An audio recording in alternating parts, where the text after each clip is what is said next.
What's up everyone, Mainely Hockey Cards here, and today let's talk about the interesting case of investing in Kirill Kaprizov.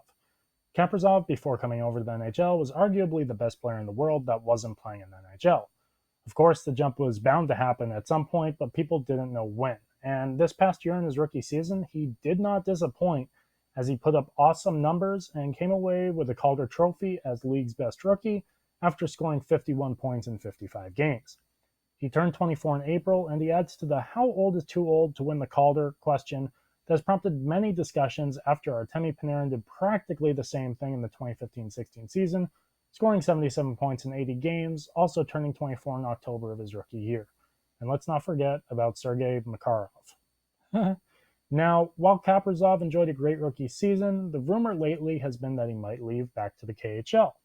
However, a recent report from SB Nation said that Wild and him are very close agreeing on a 5-year deal for him to stay in Minnesota, which would see him basically take over as the face of the franchise if he hasn't done so already.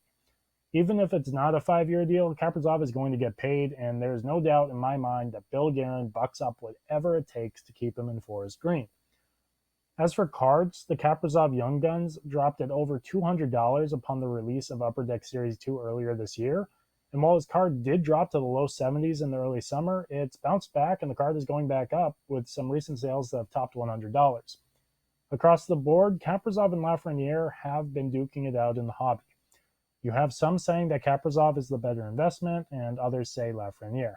Personally, I believe that the clear choice is Lafreniere, and that's for another video. Now, Kaprizov is pricey. I think all of the hype around him is warranted, and I think he's a solid investment. But the question is Kaprizov more of a solid short-term investment or long-term hold? And that seems to be where there's so much uncertainty, and for good reason. There are going to be people nervous that Kaprizov returns to the KHL no matter what year of the deal he's in. He's expressed he loves Russia, and he's enjoyed his summer there. And realistically, he would get absolutely paid if he went back. He would instantly become the best player in the entire league and would reap the rewards. However, this is also a guy that if he were to stay in the NHL, we could see someone that challenges 80, 90 to 100 points every season for the next 10 years, especially if he gets some help from a playmaking specialist, perhaps Marco Rossi. But even with all of the positives to the year Kaprizov has had, I can't help but wonder, is Kaprizov's price sustainable? Or is it artificially inflated on hype? Like I said, the hype is warranted, but I feel that may detract from a long-term hold. You know how I talked about his Russian countryman Artemi Panarin earlier in the video? Let's take a look at him. He's won the Calder, been one of the most prolific scorers in the league since 2015, and you can still get young guns of his for $45 to $50. I would be shocked if Kirill Kaprizov put together a better career than Artemi Panarin has, but it wouldn't be too surprising if he equaled Panarin's career. However, with Panarin, there's not a doubt in anyone's mind he wants to win a cup in New York, and he's been in the Hart Trophy talks ever since joining the Rangers. Basically, there's no way that anyone feels that he could go back to the KHL. So why can I buy 2 Artemi Panarin Young Guns for the price of 1 Kaprizov?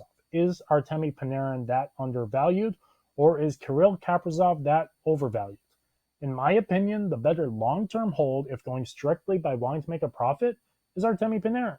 I think there's much more room to grow. However, the better short-term outlook, if going strictly by wanting to make a profit, is Kirill Kaprizov. This is based on their current prices. There's more potential for Panarin in the long run at $45 to $50 than there is for Kaprizov at $85 to $100. So would I say that investing in Kaprizov is a good investment? Yes, absolutely, for sure. Unless he does, of course, go back to the KHL, in which case you have somewhat of an Alexander Radulov situation, in which you don't actually know what his cards will be valued at if he does come back to the NHL. If he doesn't come back to the NHL, then you're out of luck, really. But at the same time, be wary. If Kaprizov is routinely going back up to $125, $150, I'm not too sure I would be interested in that, especially with a similar trajectory of Panarin's career. So what do you guys think? Do you agree? Disagree? Let me know in the comment section below. If you enjoyed this video, leave a like and consider subscribing. It's free and you can always change your mind later. Thanks everyone.